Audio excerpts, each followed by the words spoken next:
Hello and welcome to the Online College of Coding video tutorial series. This is the second video in the series of creating Lunar Shift in GameMaker. In this video, we're creating the spaceship player object. Before starting this video, it's recommended you've completed the previous video and also the Introduction to GameMaker series. In Lunar Shift, the first step to creating the player is importing the sprite for the ship. Click the Create a Sprite button on the toolbar and name the sprite SPR_player. Click the Load Sprite button and navigate to the Lunar Shift Assets folder. Then select and open the player PNG file. Click the Center button to center the sprite, then change the Y value of the origin to 31. Click OK and close the player sprite. Create a new object with the button on the toolbar and give it the name OBJ_player. Click the Sprite drop-down menu and choose the player sprite from the list. Click the Add Event button, then choose Keyboard, and from the list, choose the letter A in the Letters list. From the Move tab of the Actions list on the right of the object, drag in a Jump to Position action. Set the X value to -7 and leave the Y value at 0. Tick the Relative button, then close the action. Click the Add Event button for a second time, and from the Keyboard section, again in the Letters list, this time choose the letter D. From the Move tab of the Actions, drag in another Jump to Position action, and set the X value of this one to 6. Leave the Y value at 0 once again. Tick the Relative button also, then close the action and the object by pressing OK. Double-click the room to open it, and go to the Objects tab on the left-hand side. Make sure the player object is selected in the list, then place the player object into the room. It doesn't matter where, because we're going to right-click on the player and choose Change Position. Set its X position to 64 and its Y position to 688. Click OK, and you can see the player is right on the ground level. Close the room and press the green play button to test the game. Using the A and D keys, you can move the player back and forth. The next task is to make the player jump. Close the game and use the button on the toolbar to create a new object. Give it the name OBJ_player_animation. Use the sprite drop-down window to give it the player sprite. While the player object can move forwards and backwards with the A and D keys, we're going to use the player animation object to animate a jump.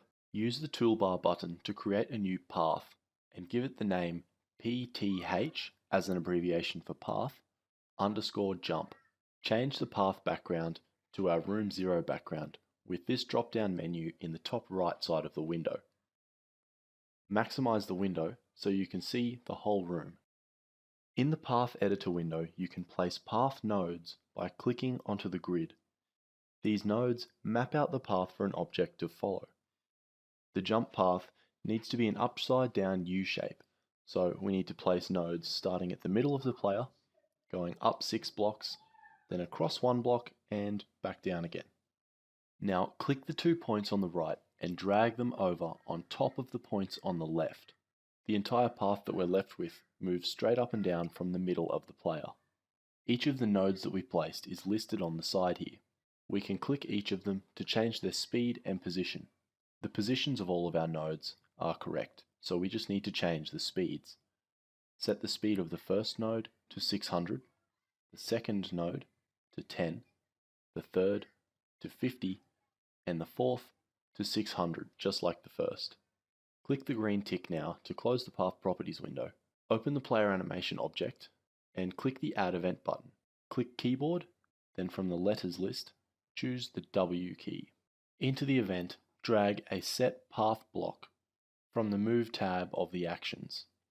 In the Set Path window, set the path to the jump path we just created and set its speed to 4. Leave the last 2 options as the default values are fine.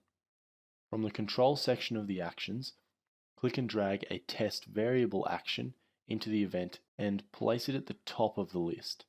In the test variable window, type into the variable field path_in index. Set the value to -1 and leave the operator at equal to. Testing the path index variable will tell us if the object is already following a path. If the value is -1, then there is no path and we can give it one to follow. Open the game room, select the Objects tab and use the drop-down to select a player animation object and place one in the room. Right-click it and select the Change Position option.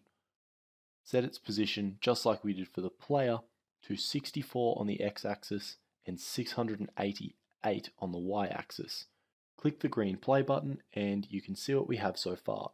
It's going to look really confusing, so don't worry. We've currently got one player that can move side to side and one that can jump. In order to combine the movements into one, we will need these objects to follow each other around. So close the game and open the player object. Click the Add Event button and choose a step event.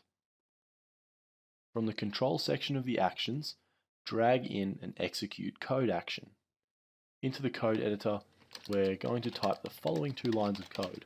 The first line is getting the player object to follow the player animation object on the y-axis.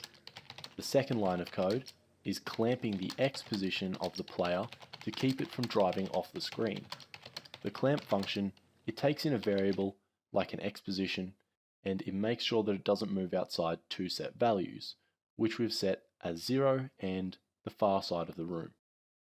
Close the player object and in the player animation object, use the Add Event button to give it a step event also. Just the same as for the player, drag in an execute code action and into the code editor, type the following line of code. Just like we got the player to follow the player animation object's Y position, the player animation object follows the player's X position. Close the code editor and close the player animation object.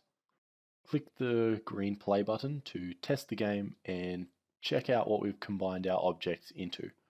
You can see the 2 player objects move around as one, and when you press the jump button, the animation object stops moving forward and does the jump in one spot, while the player object can jump and move around in the air. As a last touch to the player, to make everything we've done thus far look way less confusing, we're going to hide the player animation object. Open the player animation object and untick the visible checkbox on the right side of the object. Close the object and now run the game again just to make sure you did it properly. Everything should work fine, everything should look fine. And you should be able to move left and right while you're in the air. Congratulations on making it to the end of tutorial 2. In number 3, we're creating some crater obstacles for the player to avoid. See you then.